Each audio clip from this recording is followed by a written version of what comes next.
Hi hello ನಮಸ್ಕಾರ. ಯಾರೆಲ್ಲ ಈ ವಿಡಿಯೋನ ನೋಡ್ತಾ ಇದ್ದೀರೋ ಅವರೆಲ್ಲರಿಗೂ ನಮಸ್ಕಾರ. ನಾನು ಇವತ್ತಿನ ಈ ವಿಡಿಯೋದಲ್ಲಿ ನಮ್ಮ ಕನ್ನಡ ನಾಡು ನುಡಿ ಕಂಡಂಥ ಒಬ್ಬ ಶ್ರೇಷ್ಠ ವಚನಕಾರ ಬಸವಣ್ಣನವರು ಬರೆದಿರೋವಂಥ ವಚನಗಳಲ್ಲಿ ನಾನು ಒಂದನ್ನು ಆಯ್ಕೆ ಮಾಡಿಕೊಂಡು ಈ ವಿಡಿಯೋದಲ್ಲಿ ಅದರ ವಿಶ್ಲೇಷಣೆಯನ್ನು ಹೇಳ್ತೀನಿ. ಏನು ಆ ವಚನ ಅಂತಂದರೆ, ಲೋಕದ ಡೊಂಕ ನೀವೇಕೆ ತಿದ್ದುವಿರಿ, ನಿಮ್ಮ ನಿಮ್ಮ ತನುವ ಸಂತೈಸಿಕೊಳ್ಳಿ, ನಿಮ್ಮ ನಿಮ್ಮ ಮನವ ಸಂತೈಸಿಕೊಳ್ಳಿ, ನೆರೆಮನೆಯ ದುಃಖಕ್ಕೆ ಅಳುವವರ ಮೆಚ್ಚ ಕೂಡಲ ಸಂಗಮ ದೇವ. ಇದು ಬಸವಣ್ಣವ್ರು ಬರೆದಿರುವಂಥ ವಚನಗಳು. ಏನು ಈ ವಚನದ ಅರ್ಥ ಅಂತಂದರೆ, ಈಗ ಸಾಮಾನ್ಯವಾಗಿ ನಾವಿರ್ಬೋದು ಅಥವಾ ಇನ್ನು ಸುಮಾರು ಜನ ಮಾಡೋವಂಥ ಕೆಲಸ ಏನಪ್ಪ ಅಂತಂದರೆ, ಬರೀ ಈ ಸಮಾಜದಲ್ಲಿರುವಂಥ ವ್ಯಕ್ತಿಗಳ ತಪ್ಪುಗಳನ್ನು ಹುಡ್ಕೋದೆ ಅವರ ಕಾಯಕ ಆಗಿರುತ್ತೆ.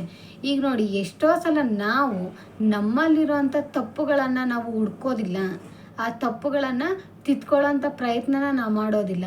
ಆದರೆ ಬೇರೆಯವರಲ್ಲಿ ತಪ್ಪುಗಳನ್ನು ಹುಡ್ಕೋವಂಥ ಕೆಲಸವನ್ನು ನಾವು ಬಹಳ ಚೆನ್ನಾಗಿ ಮಾಡ್ತಾ ಇರ್ತೀವಿ.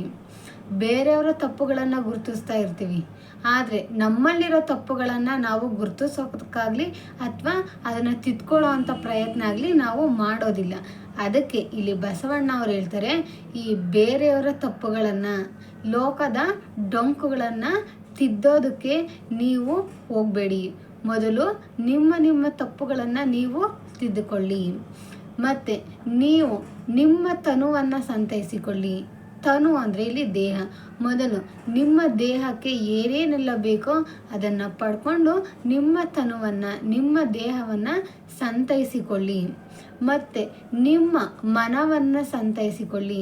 ನಿಮ್ಮ ಮನಸ್ಸನ್ನು ಸಂತೋಷವಾಗಿಟ್ಕೊಳ್ಳಿ, ನಿಮ್ಮ ಮನಸ್ಸನ್ನು ಪರಿಶುದ್ಧವಾಗಿ ಇಟ್ಕೊಳ್ಳಿ, ನೆಮ್ಮದಿಯಾಗಿ ಇಟ್ಕೊಳ್ಳಿ. ಮತ್ತು ಬೇರೆಯವರ ಅಂದರೆ ನೆರೆಮನೆಯವರ ದುಃಖಕ್ಕೆ ಅಳುವವ್ರನ್ನ ಆ ಸಂಗಮ ದೇವ ಮೆಚ್ಚೋದಿಲ್ಲ.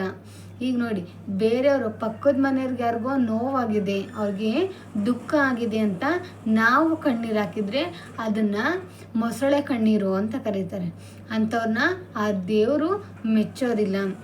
ಅದಕ್ಕೆ ನೀವು ಈ ಲೋಕದ ತಪ್ಪುಗಳನ್ನು ಹುಡ್ಕೋದಕ್ಕಿಂತ ಮುಂಚೆ ನಿಮ್ಮ ತಪ್ಪುಗಳನ್ನು ನೀವು ತಿದ್ಕೊಳ್ಳಿ. ಮತ್ತು ನಿಮ್ಮ ದೇಹ ಮತ್ತು ನಿಮ್ಮ ಮನಸ್ಸನ್ನು ನೀವು ಸಂತೋಷವಾಗಿಟ್ಕೊಳ್ಳಿ.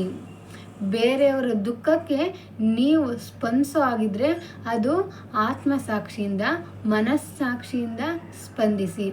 ಆದರೆ ಮೊಸಳೆ ಕಣ್ಣೀರನ್ನು ಹಾಕಬೇಡಿ, ಅದನ್ನು ಆ ದೇವರು ಮೆಚ್ಚೋದಿಲ್ಲ ಅಂತ ಇಲ್ಲಿ ಬಸವಣ್ಣವರು ಹೇಳಿದ್ದಾರೆ.